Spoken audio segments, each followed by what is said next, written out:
If you're navigating a narcissistic relationship, you're going to want to watch this. In order to create protective strategies, you have to understand the tactics they actually use. I'm going to talk about sarcasm right now. This is like a really low form of wit, but it is the preferred tool of the emotionally stunted, which narcissists are. So you can imagine this, like narcissistic sarcasm. It's not like the little bit of salt that you put as seasoning in a conversation to make it more interesting. No, it's just like the way you use it. It's like pouring hot sauce, and it leaves you reaching for water because it's just like, Narcissist is so skilled at just using sarcasm. Oh, you tied your shoes all by yourself. That's really good. Should we throw you a parade? You know, with marching band and, you know, streamers, maybe ticker tape.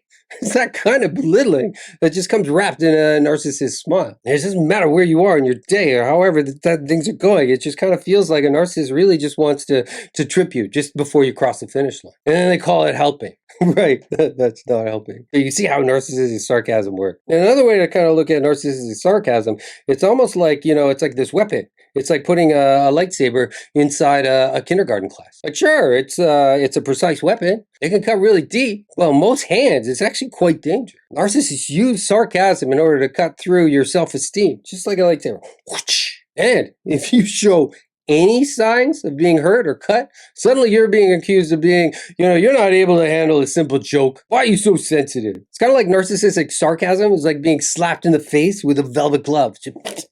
It's like it has a sting, that velvet glove, and it's hidden behind a facade of softness. It can kind of make you feel like you're a long-tailed cat in just this whole room full of rocking chairs, afraid that the next sarcastic bomb is going to be the one. When is the next one going to drop? It's like being in a minefield, but every time you step on a mine, there's a narcissist in the corner giggling just before the bomb explodes. And this form of demeaning narcissistic humor is less about, you know, entering the battle and more about, you know, planting your flag in the ground. It's about drawing a line in the sand for what's okay and what's not okay. It's just like, you know, this far, no more, thou shalt not pass. It's like asserting yourself becomes, you know, a declaration of your independence from, you know, their little petty tyranny. And it's hard, but refusing to internalize these little narcissistic sarcastic remarks, this is your shield. It's recognizing the arrow for what it is. It's a missile of insecurity that's coming from the narcissist. It has nothing to do with your core value.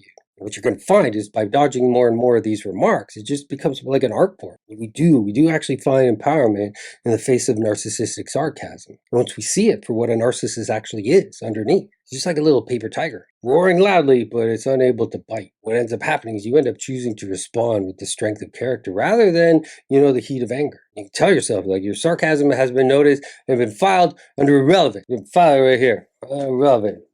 Close the door. Don't need that anymore. Garbage.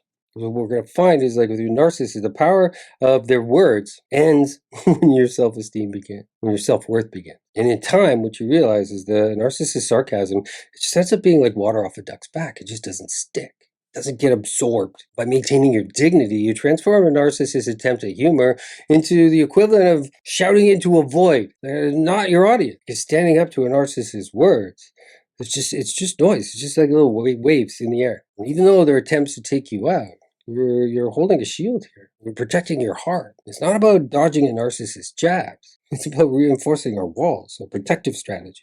To know that that's just noise. And I get it. I get that navigating through narcissistic, you know, landscape is really hard because it's full of all these low blows and high egos. And it isn't just about survival. It's about overcoming and finding courage and independence to just reclaim your self-esteem. It's like charting a path where narcissist, you know, words and sarcasm just doesn't cut through. And your voice is undeterred by, you know, the din of their crews. And in this new world you're creating for yourself, this post-narcissism, it's your self-esteem is not the target. There's a signal for where work needs to be done in order to heal those little things. Because you heal those from those reactions, it's just like you don't get that reaction twice. Because your sense of self is no joke. And though narcissists want us to cater to their every single whim, so we don't have to. That's not our job. All right, thank you so much for watching this video. I really appreciate your support. If you need more information, need more support, you can type in the comments below, Narcovery Recovery, and I'll take you through my recovery program. And if you're still looking for more information, I've got, like, you know, 1,300 videos out there. So